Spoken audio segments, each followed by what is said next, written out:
The records of the Indian courts might certainly be relied upon to prove that swindlers as a class in the East come very close to, if they do not surpass, in brilliancy of execution and originality of design, the most expert of their fraternity in Europe and America. India in especial is the home of forgery. There are some particular districts which are noted as marts for the finest specimens of the forger's handiwork. The business is carried on by firms who possess stores of stamped papers to suit every emergency. They habitually lay in a store of fresh stamped papers every year, and some of the older and more thriving houses can supply documents for the past 40 years, bearing the proper watermark and possessing the genuine appearance of age. Other districts have earned notoriety for skilled perjury, a preeminence that excites a respectful admiration when one thinks of the universal prevalence of the art, and persons desirous of succeeding in false suits are ready to pay handsomely to avail themselves of the services of these local experts as witnesses. Various instances illustrative of the methods of these swindlers are given. They exhibit deep cunning and total depravity on the part of the swindler and his pals, and more obtuseness on the part of the victim than one would expect to find in a country where suspicion of your neighbor must surely be one of the earliest things learned. The favorite subject is the young fool who has just come into a fortune and is trying to see how poor a use he can put it to. I will quote one example.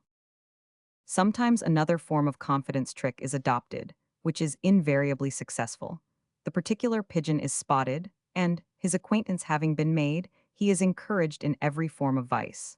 When the friendship is thoroughly established, the swindler remarks to the young man that he has a brother who has asked him to lend him Rs.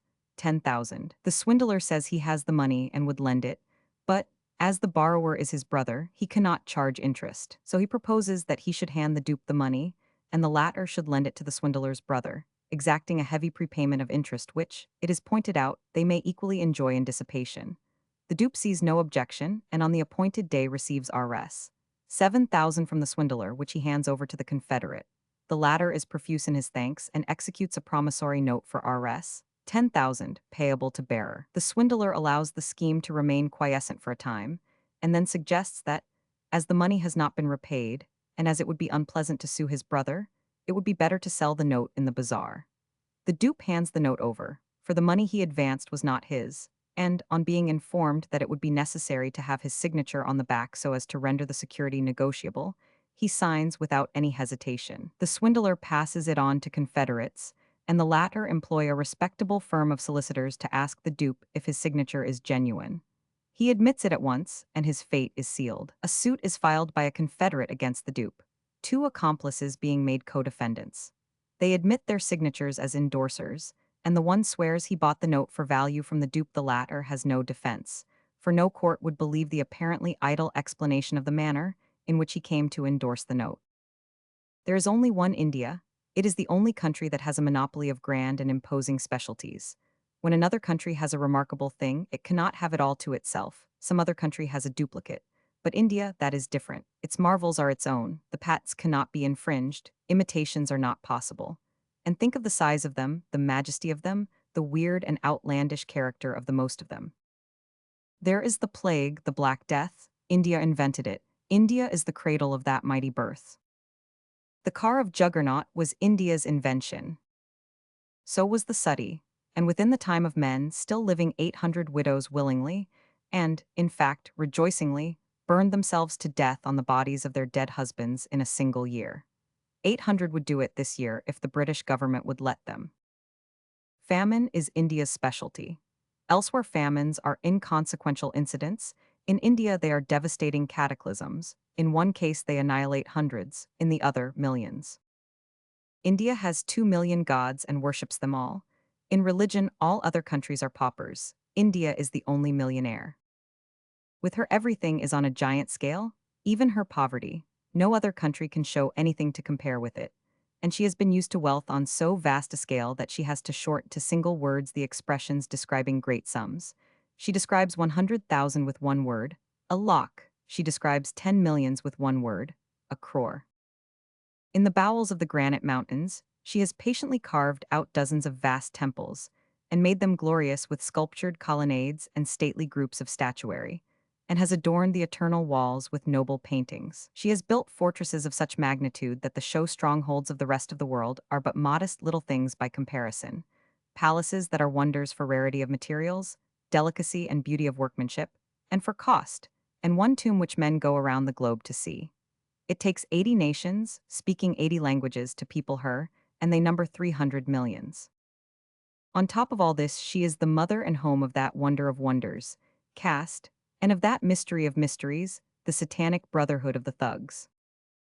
India had the start of the whole world in the beginning of things. She had the first civilization. She had the first accumulation of material wealth. She was populous with deep thinkers and subtle intellects.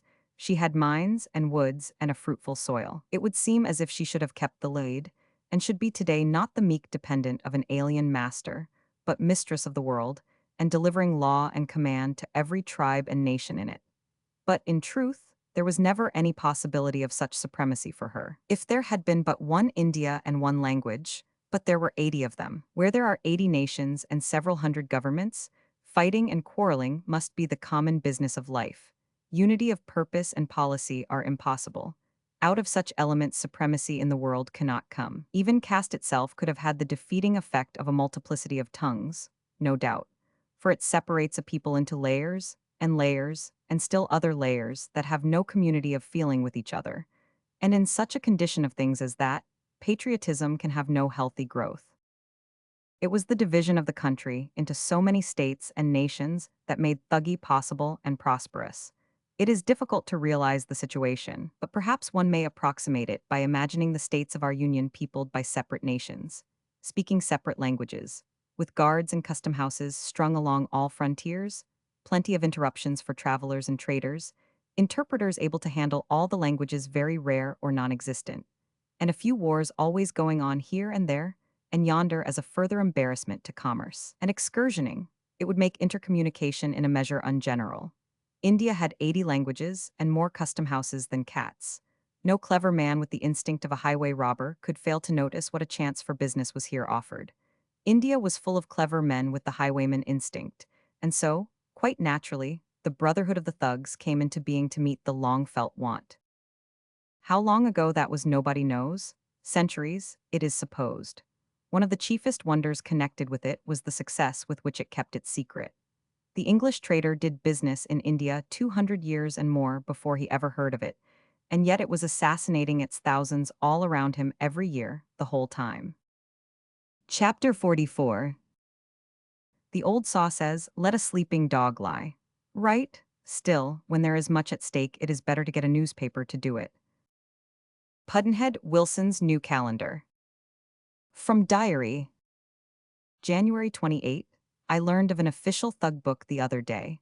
I was not aware before that there was such a thing. I am allowed the temporary use of it. We are making preparations for travel. Mainly the preparations are purchases of bedding. This is to be used in sleeping berths in the trains, in private houses sometimes, and in 9/10 of the hotels. It is not realizable, and yet it is true. It is a survival, an apparently unnecessary thing which in some strange way has outlived the conditions which once made it necessary. It comes down from a time when the railway and the hotel did not exist, when the occasional white traveler went horseback or by bullock cart, and stopped overnight in the small dak bungalow provided at easy distances by the government. A shelter, merely, and nothing more. He had to carry bedding along, or do without. The dwellings of the English residents are spacious and comfortable and commodiously furnished, and surely it must be an odd sight to see half a dozen guests come filing into such a place, and dumping blankets and pillows here and there and everywhere. But custom makes incongruous things congruous. One buys the bedding, with waterproof hold, all for it at almost any shop. There is no difficulty about it. January 30.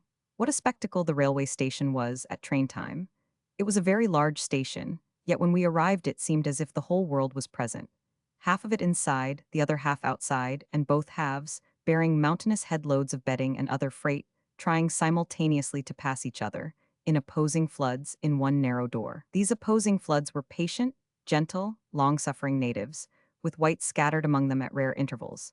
And wherever a white man's native servant appeared, that native seemed to have put aside his natural gentleness for the time, and invested himself with the white man's privilege of making a way for himself by promptly shoving all intervening black things out of it. In these exhibitions of authority, Satan was scandalous. He was probably a thug in one of his former incarnations.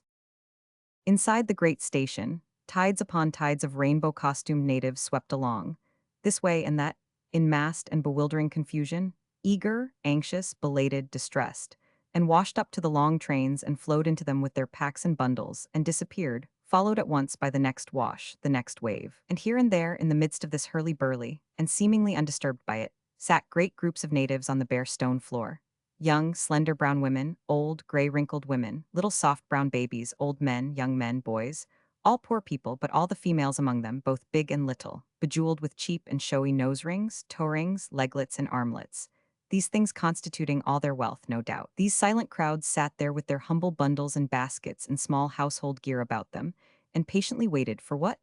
A train that was to start at some time or other during the day or night. They hadn't timed themselves well, but that was no matter. The thing had been so ordered from on high, therefore why worry? There was plenty of time, hours and hours of it, and the thing that was to happen would happen. There was no hurrying it. The natives traveled third class, and at marvelously cheap rates.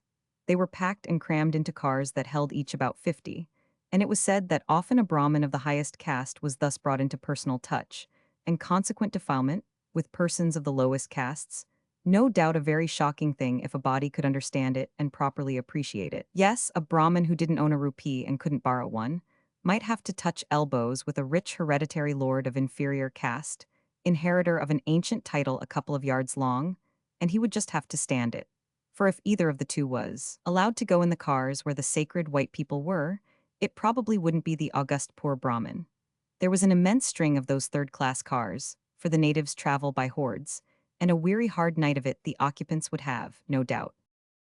When we reached our car, Satan and Barney had already arrived there with their train of porters carrying bedding and parasols and cigar boxes, and were at work. We named him Barney for short. We couldn't use his real name, there wasn't time. It was a car that promised comfort, indeed luxury. Yet the cost of it, well, economy could no further go, even in France, not even in Italy. It was built of the plainest and cheapest partially smoothed boards with a coating of dull paint on them, and there was nowhere a thought of decoration. The floor was bare, but would not long remain so when the dust should begin to fly. Across one end of the compartment ran a netting for the accommodation of hand baggage. At the other end was a door which would shut, upon compulsion, but wouldn't stay shut. It opened into a narrow little closet which had a wash bowl in one end of it and a place to put a towel, in case you had one with you, and you would be sure to have towels, because you buy them with the bedding, knowing that the railway doesn't furnish them. On each side of the car, and running fore and aft, was a broad leather-covered sofa to sit on in the day and sleep on at night. Over each sofa hung, by straps, a wide, flat, leather-covered shelf to sleep on. In the daytime you can hitch it up against the wall, out of the way, and then you have a big unencumbered and most comfortable room to spread out in. No car in any country is quite its equal for comfort and privacy, I think. For usually there are but two persons in it, and even when there are four there is but little sense of impaired privacy.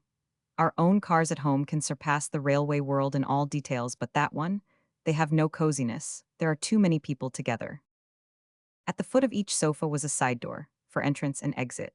Along the whole length of the sofa on each side of the car ran a row of large single-plate windows, of a blue tint, blue to soften the bitter glare of the sun and protect one's eyes from torture.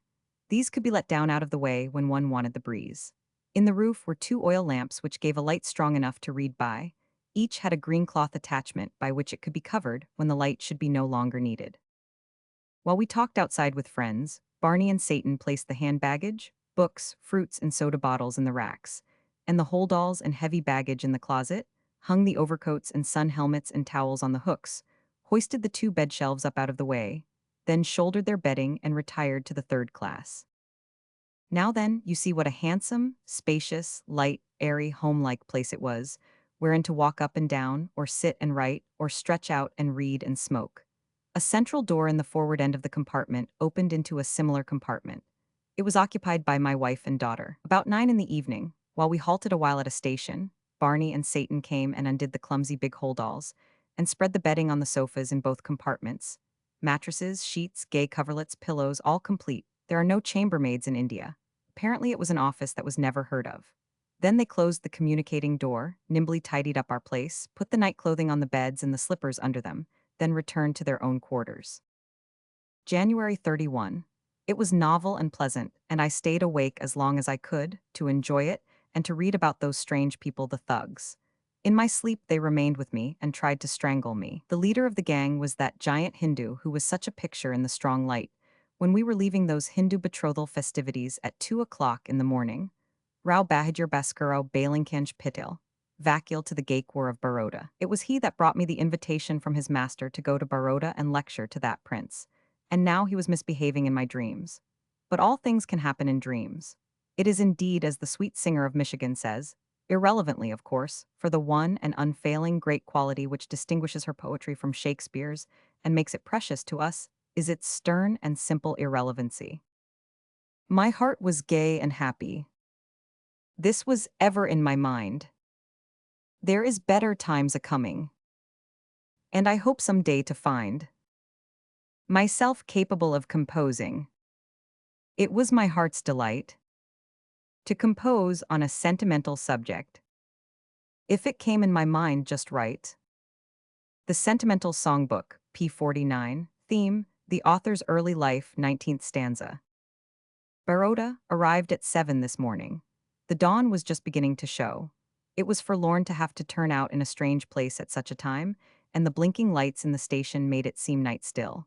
But the gentlemen who had come to receive us were there with their servants, and they make quick work. There was no lost time. We were soon outside and moving swiftly through the soft gray light, and presently were comfortably housed, with more servants to help than we were used to, and with rather embarrassingly important officials to direct them. But it was custom. They spoke Ballarat English, their bearing was charming and hospitable, and so all went well. Breakfast was a satisfaction. Across the lawns was visible in the distance through the open window an Indian well, with 2 oxen tramping leisurely up and down long inclines, drawing water, and out of the stillness came the suffering screech of the machinery, not quite musical, and yet soothingly melancholy and dreamy and reposeful, a wail of lost spirits, one might imagine. And commemorative and reminiscent, perhaps, for of course the thugs used to throw people down that well when they were done with them. After breakfast the day began, a sufficiently busy one. We were driven by winding roads through a vast park, with noble forests of great trees, and with tangles and jungles of lovely growths of a humbler sort. And at one place 3 large gray apes came out and pranced across the road. A good deal of a surprise and an unpleasant one, for such creatures belong in the menagerie, and they look artificial and out of place in a wilderness. We came to the city by and drove all through it. Intensely Indian it was, and crumbly and moldering and immemorially old to all appearance. And the houses, oh, indescribably quaint and curious they were, with their fronts an elaborate lacework of intricate and beautiful wood carving, and now and then further adorned with rude pictures of elephants and princes and gods done in shouting colors. And all the ground floors along these cramped and narrow lanes occupied as shops unbelievably small and impossibly packed with merchantable rubbish, and with 9/10 naked natives squatting at their work of hammering, pounding, brazing, soldering, sewing, designing, cooking, measuring out grain, grinding it, repairing idols. And then the swarm of ragged and noisy humanity under the horses' feet and everywhere, and the pervading reek and fume and smell. It was all wonderful and delightful. Imagine a file of elephants marching through such a crevice of a street, and scraping the paint off both sides of it with their hides. How big they must look, and how little they must make the houses look. And when the elephants are in their glittering court costume, what a contrast they must make with the humble and sordid surroundings. And when a mad elephant goes raging through, belting right and left with his trunk, how do these swarms of people get out of the way? I suppose it is a thing which happens now and then in the mad season, for elephants have a mad season. I wonder how old the town is. There are patches of building, massive structures, monuments, apparently, that are so battered and worn, and seemingly so tired and so burdened with the weight of age, and so dulled and stupefied with trying to remember things they forgot before history began, that they give one the feeling that they must have been a part of original creation. This is indeed one of the oldest of the princedoms of India, and has always been celebrated for its barbaric pomps and splendors, and for the wealth of its princes. Chapter 45. It takes your enemy and your friend, working together, to hurt you to the heart, the one to slander you and the other to get the news to you. Pudd'nhead Wilson's New Calendar.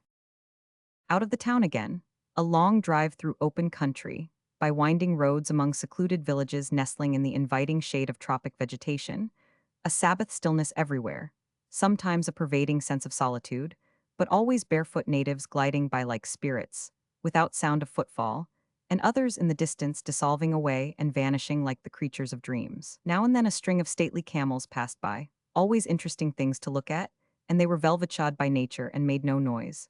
Indeed, there were no noises of any sort in this paradise. Yes, once there was one for a moment. A file of native convicts passed along in charge of an officer, and we caught the soft clink of their chains. In a retired spot, resting himself under a tree, was a holy person, a naked black fakir, thin and skinny and whitey-gray all over with ashes. By and by to the elephant stables, and I took a ride, but it was by request.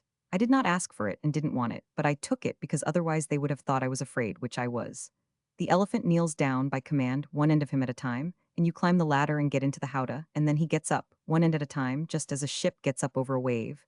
And after that, as he strides monstrously about, his motion is much like a ship's motion. The mahout bores into the back of his head with a great iron prod, and you wonder at his temerity and at the elephant's patience.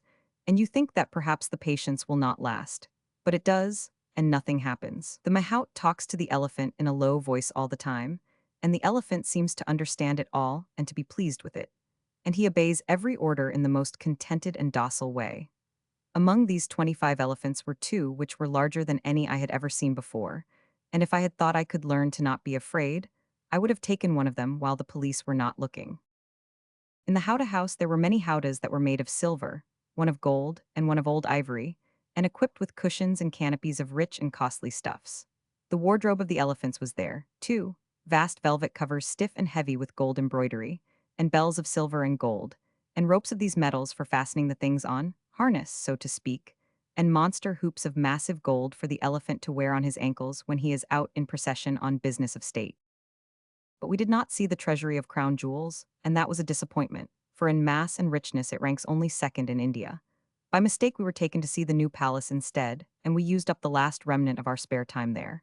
It was a pity, too, for the new palace is mixed modern American-European and has not a merit except costliness. It is wholly foreign to India and impudent and out of place. The architect has escaped. This comes of overdoing the suppression of the thugs. They had their merits. The old palace is oriental and charming, and in consonance with the country. The old palace would still be great if there were nothing of it but the spacious and lofty hall where the durbars are held.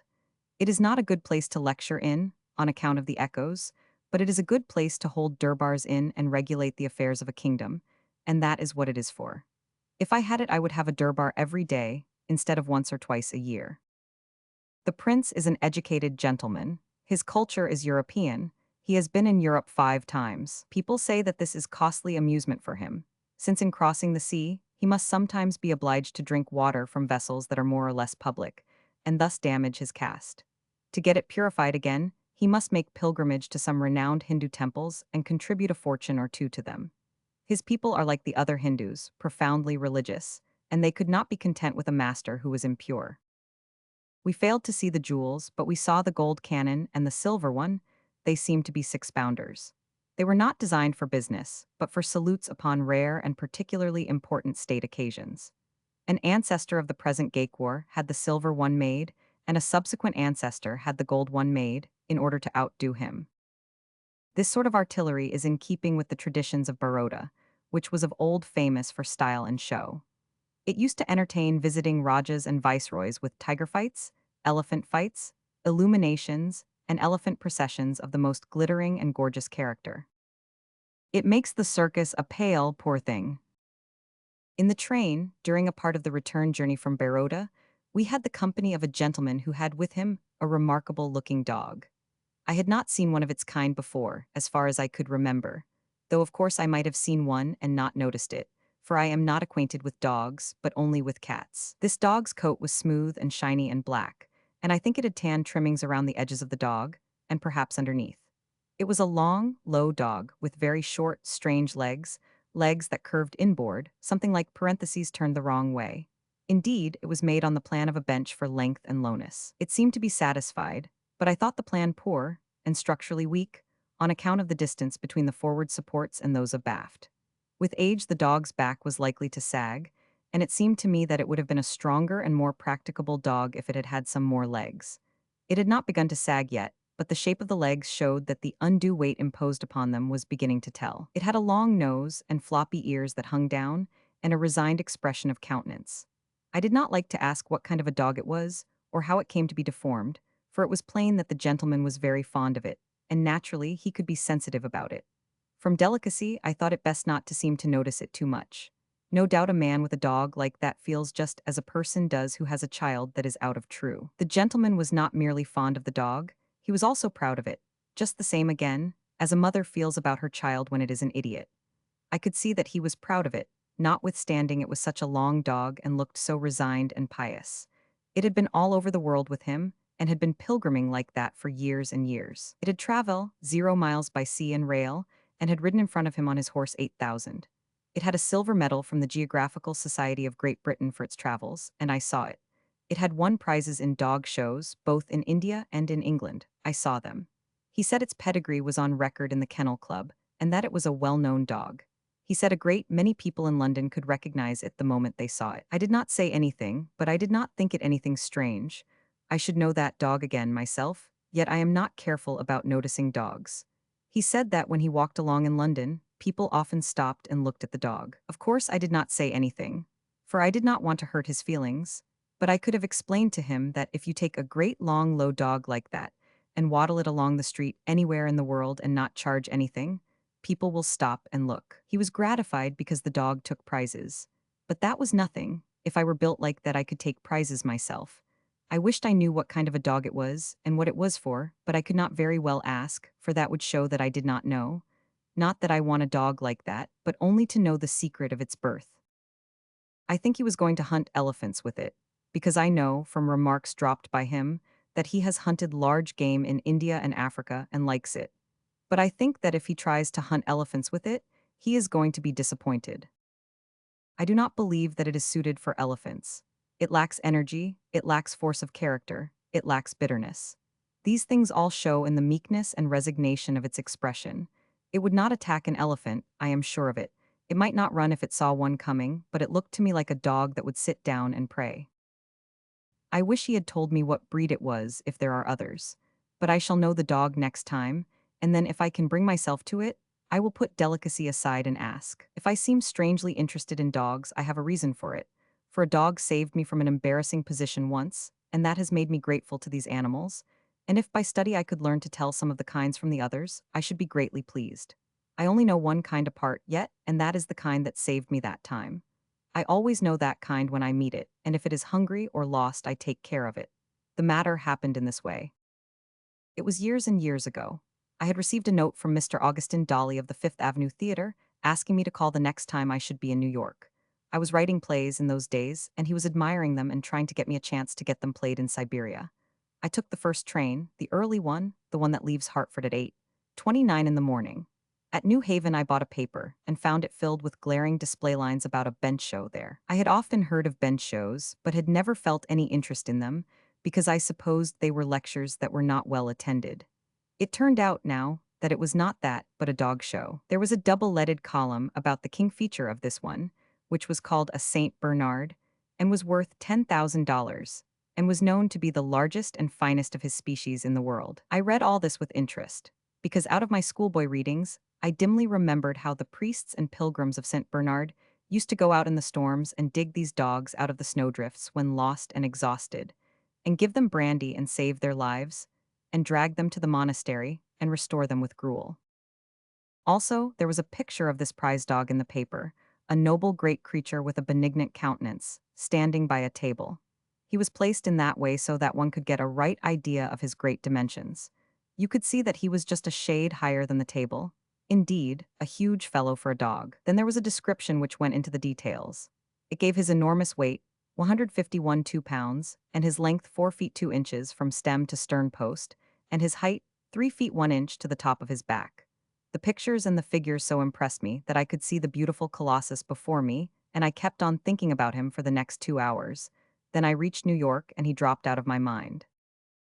In the swirl and tumult of the hotel lobby, I ran across Mr. Dolly's comedian, the late James Lewis, of beloved memory, and I casually mentioned that I was going to call upon Mr. Dolly in the evening at 8.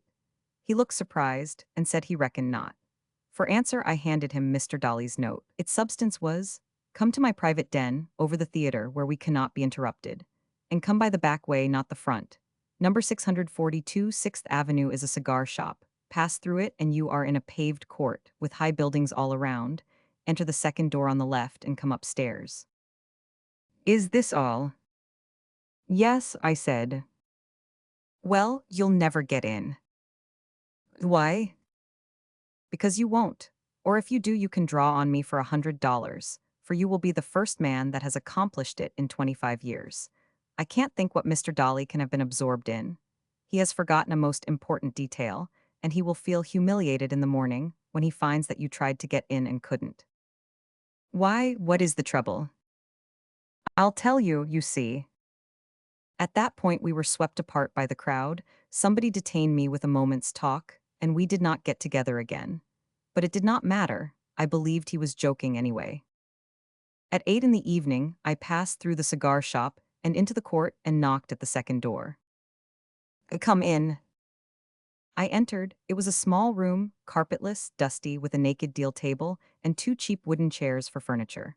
A giant Irishman was standing there, with shirt collar and vest unbuttoned and no coat on. I put my hat on the table and was about to say something when the Irishman took the innings himself, and not with marked courtesy of tone. Well, sir, what will you have?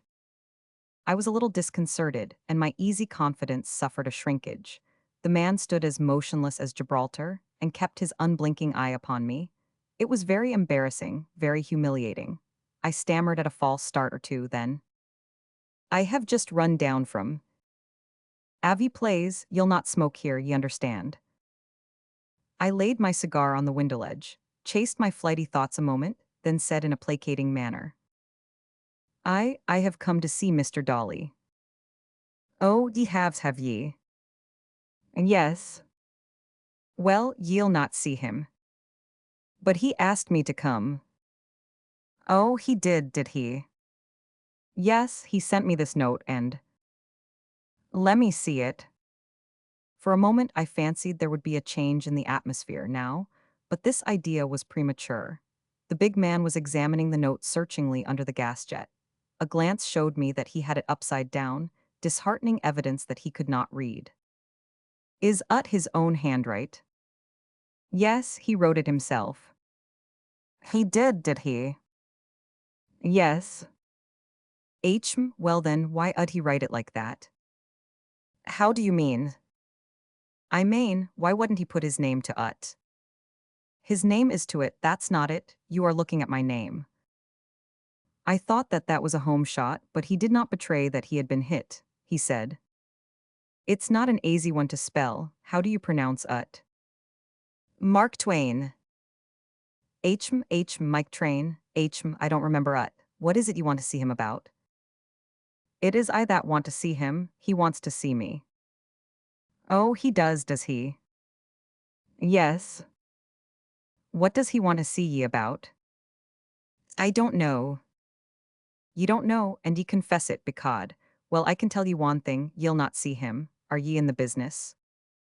What business? The show business. A fatal question. I recognized that I was defeated. If I answered no, he would cut the matter short and wave me to the door without the grace of a word. I saw it in his uncompromising eye. If I said I was a lecturer, he would despise me and dismiss me with opprobrious words. If I said I was a dramatist, he would throw me out of the window. I saw that my case was hopeless, so I chose the course which seemed least humiliating. I would pocket my shame and glide out without answering. The silence was growing lengthy. I'll ask ye again, are ye in the show business yourself? Yes. I said it with splendid confidence. For in that moment the very twin of that grand New Haven dog loafed into the room, and I saw that Irishman's eye light eloquently with pride and affection. Ye are, and what is it? I've got a bench show in New Haven. The weather did change then. You don't say, sir, and that's your show, sir? Oh, it's a grand show, it's a wonderful show, sir, and a proud man I am to see your honor this day. And ye'll be an expert, sir, and ye'll know all about dogs, more than ever they know theirselves, I'll take me oath to ut. I said with modesty, I believe I have some reputation that way. In fact, my business requires it. Ye have some reputation, your honor. Bedad, I believe you. There's not a gentleman in the world that can lay over ye in the judgment of a dog, sir. Now I'll venture that your honor'll know that dogs dimensions they're better than he knows them his own self, and just by the casting of your educated eye upon him. Would you mind giving a guess, if you'll be so good? I knew that upon my answer would depend my fate. If I made this dog bigger than the prize dog, it would be bad diplomacy and suspicious. If I fell too far short of the prize dog, that would be equally damaging. The dog was standing by the table, and I believed I knew the difference between him and the one whose picture I had seen in the newspaper to a shade. I spoke promptly up and said, "It's no trouble to guess this noble creature's figures. Height, 3 feet. Length, 4 feet and 3/4 of an inch. Weight, 148 and a quarter." The man snatched his hat from its peg and danced on it with joy, shouting, "Ye have hardly missed it the hair's breadth, hardly the shade of a shade, your honor. Oh, it's the miraculous eye ye have got for the judgment of a dog." And still pouring out his admiration of my capacities, he snatched off his vest and scoured off one of the wooden chairs with it, and scrubbed it and polished it, and said, "There, sit down, your honor. I'm ashamed of myself that I forgot you were standing all this time. And do put on your hat, you mustn't take cold, it's a draughty place. And here is your cigar, sir. A getting cold, I'll give ye a light. There, the place is all yours, sir. And if ye'll just put your feet on the table and make yourself at home, I'll stir around and get a candle and light ye up the ood crazy stairs, and see that ye don't come to any harm. For be this time, Mr. Daly'll be that impatient to see your honor that he'll be taking the roof off." He conducted me cautiously and tenderly up the stairs, lighting the way and protecting me with friendly warnings, then pushed the door open and bowed me in and went his way, mumbling hearty things about my wonderful eye for points of a dog. Mr. Dolly was writing and had his back to me. He glanced over his shoulder presently, then jumped up and said, "Oh, dear me, I forgot all about giving instructions. I was just writing you to beg 1,000 pardons. But how is it you are here? How did you get by that Irishman? You are the first man that's done it in 25 years. You didn't bribe him, I know that. There's not money enough in New York to do it.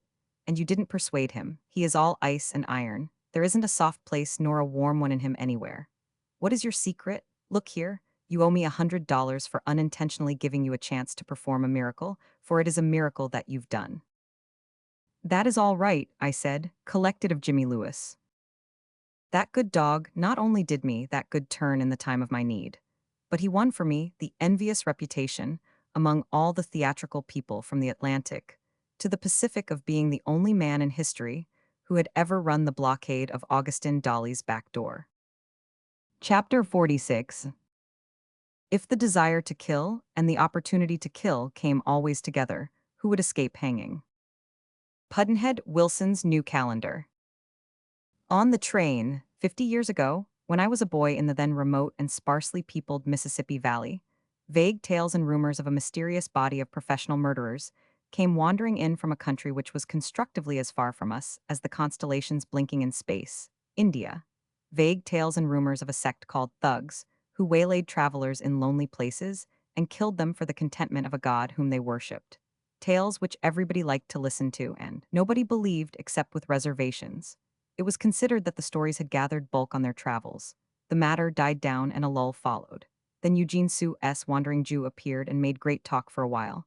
One character in it was a chief of thugs, Faringhia, a mysterious and terrible Indian who was as slippery and sly as a serpent, and as deadly, and he stirred up the thug interest once more. But it did not last. It presently died again, this time to stay dead. At first glance it seems strange that this should have happened, but really it was not strange, on the contrary. It was natural, I mean on our side of the water, for the source whence the thug tales mainly came was a government report, and without doubt was not republished in America. It was probably never even seen there. Government reports have no general circulation. They are distributed to the few, and are not always read by those few. I heard of this report for the first time a day or two ago and borrowed it. It is full of fascinations, and it turns those dim, dark fairy tales of my boyhood days into realities. The report was made in 1839 by Major Sleeman, of the Indian Service, and was printed in Calcutta in 1840. It is a clumsy, great, fat, poor sample of the printer's art, but good enough for a government printing office in that old day, and in that remote region, perhaps. To Major Sleeman was given the general superintendence of the giant task of ridding India of thuggee, and he and his 17 assistants accomplished it. It was the Augean stables over again. Captain Valancy, writing in a Madras journal in those old times, makes this remark: "The day that sees this far-spread evil eradicated from India, and known only in name, will greatly tend to immortalize British rule in the East. He did not overestimate the magnitude and difficulty of the work, nor the immensity of the credit which would justly be due to British rule in case it was accomplished. Thuggee became known to the British authorities in India about 1810, but its wide prevalence was not suspected. It was not regarded as a serious matter, and no systematic measures were taken for its suppression until about 1830. About that time, Major Sleeman captured Eugene Sue's thug chief, Faringhia, and got him to turn King's evidence. The revelations were so stupefying that Sleeman was not able to believe them. Sleeman thought he knew every criminal within his jurisdiction, and that the worst of them were merely thieves. But Faringhia told him that he was in reality living in the midst of a swarm of professional murderers, that they had been all about him for many years, and that they buried their dead close by. These seemed insane tales, but Faringhia said, "Come and see," and he took him to a grave and dug up 100 bodies, and told him all the circumstances of the killings, and named the thugs who had done the work. It was a staggering business. Sleeman captured some of these thugs and proceeded to examine them separately, and with proper precautions against collusion, for he would not believe any Indian's unsupported word. The evidence gathered proved the truth of what Faringhia had said, and also revealed the fact that gangs of thugs were plying their trade all over India. The astonished government now took hold of Thuggee, and for 10 years made systematic and relentless war upon it, and finally destroyed it. Gang after gang was captured, tried, and punished. The thugs were harried and hunted from one end of India to the other. The government got all their secrets out of them, and also got the names of the members of the bands, and recorded them in a book, together with their birthplaces and places of residence. The thugs were worshippers of Bhawani, and to this god they sacrificed anybody that came handy, but they kept the dead man's things themselves, for the god cared for nothing but the corpse. Men were initiated into the sect with solemn ceremonies. Then they were taught how to strangle a person with the sacred choke cloth, but were not allowed to perform officially with it until after long practice. No half-educated strangler could choke a man to death quickly enough to keep him from uttering a sound, a muffled scream, gurgle, gasp, moan, or something of the sort. But the expert's work was instantaneous.